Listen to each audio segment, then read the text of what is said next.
Pembinaan kabel elektrik dasar laut Sarawak Singapura bakal dimuktamadkan tidak lama lagi. Antara pengisian dari Bumi Kenyalang petang ini bersama Fazrul Hisham Afandi di Kuching. Terima kasih Zahira.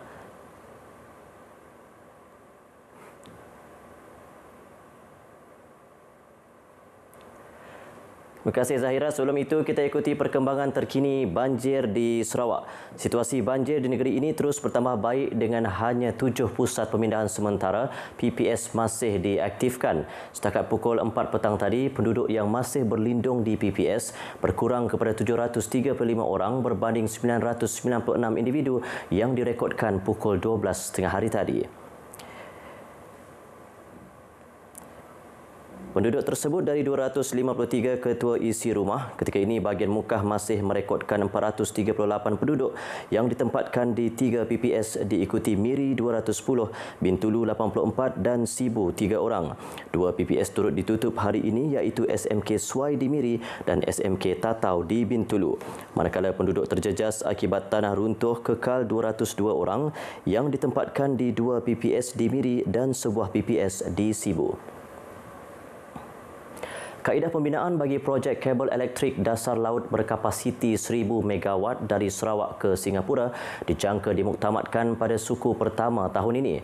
Premier Datuk Patinggi Tan Sri Abang Johari Tun Openg menjangkakan perkara itu akan disusuli dengan perjanjian bersyarat antara Malaysia dan Singapura. Katanya perkara tersebut turut dibincangkan semasa mesyuarat dua hala yang dipengerusikan oleh Perdana Menteri Datuk Seri Anwar Ibrahim dan rakan sejawatannya dari Singapura, Lawrence Wong. Pemasangan kabel dasar laut itu melibatkan pelbagai aspek teknikal termasuk perolehan dan pelaksanaan memandangkan hanya terdapat 3 kabel dasar laut seumpamanya di dunia. Beliau berkata demikian kepada pemberita selepas menghadiri satu syarahan umum di Singapura. Dalam pada itu, Premier memaklumkan pertemuannya dengan Menteri Luar Singapura, Dr. Vivian Balakrishnan telah membincangkan mengenai penubuhan pejabat Konsulat Jeneral Singapura di Kuching. Penubuhan pejabat itu telah dipersetujui semasa permukiman pemimpin tahunan Malaysia Singapura ke-10 pada 2023. Sementara itu, Premier hari ini mengumumkan Sarawak bakal menubuhkan sebuah institut kepimpinan kontemporari bagi melahirkan pemimpin berwawasan, beretika dan inklusif. Beliau semasa menyampaikan ucap tama pada Contemporary Leadership International Summit 2025 di Kuching berkata, institut tersebut akan diterajui Institut Pengurusan Sarawak MASA. Malaysian Research and Education Foundation, MyRIF pula akan memainkan peran penting dalam membentuk program pendidikan kepimpinan, latihan dan penyelidikan. Kerjasama strategik MASA dan MyRIF melalui memorandum kerjasama yang ditandatangani Disember lalu akan menjadi asas pembangunan institut tersebut. Penubuhannya akan memastikan pemimpin masa depan memiliki kebolehan dalam perancangan strategik, mendapat kepercayaan masyarakat dan memiliki nilai keterangkuman. Premier berpendapat kepimpinan masa kini perlu berubah dan menyesuaikan diri dengan persekitaran yang dinamik. Kementerian Pembangunan Wanita, Keluarga dan Masyarakat KPWKM akan memfokus kepada pembangunan kepimpinan wanita. Ia selari tema sambutan Hari Wanita Antarabangsa peringkat Zon Borneo tahun ini, Wanita Beraspirasi Membina Legasi. Ke arah itu, Menterinya Datuk Seri Nancy Shukri menyeru lebih ramai wanita di Borneo menyertai program perantisan kepimpinan wanita Perantis. Ia merupakan platform terbaik dalam merealisasikan impian dan mengembangkan potensi wanita untuk bersama-sama membina masa depan yang lebih cerah. We get 5 million for this year untuk 100 icon yang akan memohon nantilah. Dia bukan mohon ke kewangan tau, dia don't mohon grant, because bila dia dapat lulus, orang kata lulus dia punya pitching itu, then it is not more than 50,000 seorang. Yeah, so the money is there. Katanya tahun ini sahaja RM5 juta diperuntukkan untuk program tersebut dan permohonan terbuka kepada 100 ikon wanita. Wanita muda yang menyertai Perantis berpeluang mendapatkan bimbingan daripada pemimpin wanita berpengalaman serta membina rangkaian profesional yang boleh memperkukuhkan perjalanan mereka dalam dunia kepimpinan. Beliau menyatakan demikian dalam sidang media selepas merasmikan sambutan Hari Wanita Antarabangsa peringkat Zon Borneo 2025 di Kuching. Sambutan kali ini diadakan di 5 lokasi mengikut zon iaitu Zon Borneo, Timur, Selatan, Tengah dan Utara bagi membolehkan lebih ramai wanita seluruh negara menyertainya.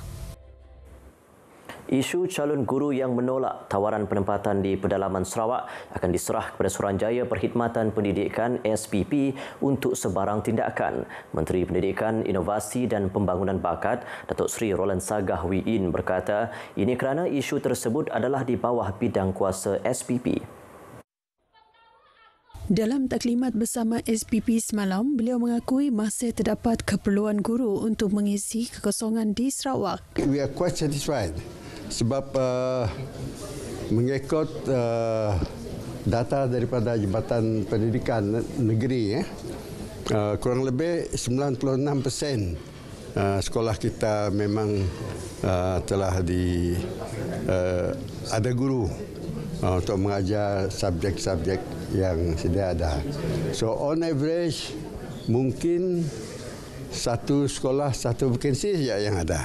Pada masa sama, beliau optimis graduan Institut Pendidikan Guru yang akan tamat pengajian pada Jun tahun ini akan dapat mengisi kekosongan yang ada. Beliau ditemui pemberita selepas pelancaran Borneo International Robot Tournament 2025 di Kuching. Program akan berlangsung pada 7 hingga 10 Mei depan di Miri dengan menyasarkan penyertaan pelajar berumur 9 hingga 18 tahun. Beberapa negara seperti Macau, China, Taiwan, Vietnam dan Rusia dijangka akan mengambil bahagian. Susulan tanah runtuh yang menjejaskan terminal gas petroleum cecair LPG di Bintulu, Petros Niaga Sendirian Berhad memberi jaminan bekalan LPG seluruh negeri tidak terjejas. Kementerian Utiliti dan Telekomunikasi dalam kenyataan media berkata ia meliputi bekalan silinder LPG bersubsidi bagi pengguna domestik serta silinder LPG tidak bersubsidi bagi pengguna komersial. Dalam kenyataan tersebut, Menteri Utiliti dan Telekomunikasi Datuk Seri Julahi Narawi berkata Petros Niaga telah mengaktifkan pelan kontingensi kelangsungan perniagaan. Syarikat tersebut telah mengalihkan bekalan LPG dari Terminal Pusaka Integrated Resources Sendirian Berhad PIRSP Bintulu ke Senari IOT di Kuching. Beliau memberi jaminan pihaknya akan terus memantau situasi semasa dan memberikan perkembangan terkini. Manakala kerja-kerja menstabilkan kawasan terminal yang terjejas telah dimulakan selain melaksanakan langkah-langkah pembaikan dan pemulihan yang diperlukan. Kehidupan dua keluarga di Kuching dan Asajaya kini lebih bermakna setelah mendiami rumah baharu yang lebih selesa sumbangan Yayasan Pembangunan Ekonomi Islam Malaysia YAPIM bersama rakan strategik. Menerima bantuan tersebut ialah Alizan Abu Seman dari Kampung Pasir Pandak Kuching dan Farhan Nur Aiman Abdullah dari Kampung Asajaya Laut Asajaya. Rumah yang dibina di bawah inisiatif program Sina Lestari melibatkan peruntukan RM230,000 selain dana tambahan RM12,000 program Sina Kasih kepada keluarga yang kematian pencari nafkah. Pembinaan rumah Alizan melibatkan dana daripada YAPIM selain pembiayaan daripada Pejabat Menteri Pembangunan Wanita Keluarga dan Masyarakat Datuk Seri Nancy Shukri merangkap Ahli Parlimen Santubong. Manakala kediaman Farhan Nur Aiman dibiayai YAPIM bersama Bank Islam Malaysia Berhad. Penyerahan kunci rumah kepada Alizan disampaikan sendiri oleh Datuk Seri Nancy pada majlis ringkas di Kampung Pasir Pandak. YAPIM bersama rakan strategik telah memperuntukkan RM4 juta tahun ini bagi membina baharu dan baik pulih 30 unit kediaman dan 20 unit premis perniagaan. Pasukan Gerakan Am PGA Sarawak merampas 60,352 kilogram pelbagai jenis produk makanan sejuk beku bernilai RM3.8 juta di Kota Samarahan semalam. Komander Brigade PGA Sarawak SAC Dr. Che Ghazali Che Awang menerusi kenyataan media berkata rampasan dibuat menerusi op taring cila. Serbuan dijalankan pukul 10.30 pagi ke atas sebuah premis yang disyaki dijadikan tempat penyimpanan produk makanan sejuk beku. Pemeriksaan menemukan makanan sejuk beku terbabit disimpan di dalam 2 kontena. 2 lelaki tempatan berumur 31 hingga 41 tahun ditahan, manakala sebuah jentera forklift turut dirampas. Tangkapan dan rampasan diserahkan kepada pihak Veterina Sarawak untuk tindakan dan siasatan lanjut di bawah Seksyen 9-1-3 Ordinan Kesihatan Awam Veterina 1999. Berita itu tadi mengakhiri perkongsian dari Sarawak. Dari sungai ke segara, Palestin pasti merdeka. Kembali bersama Zahira di Angkasa Puri untuk perkembangan berita selanjutnya. Baik, terima kasih Fazril.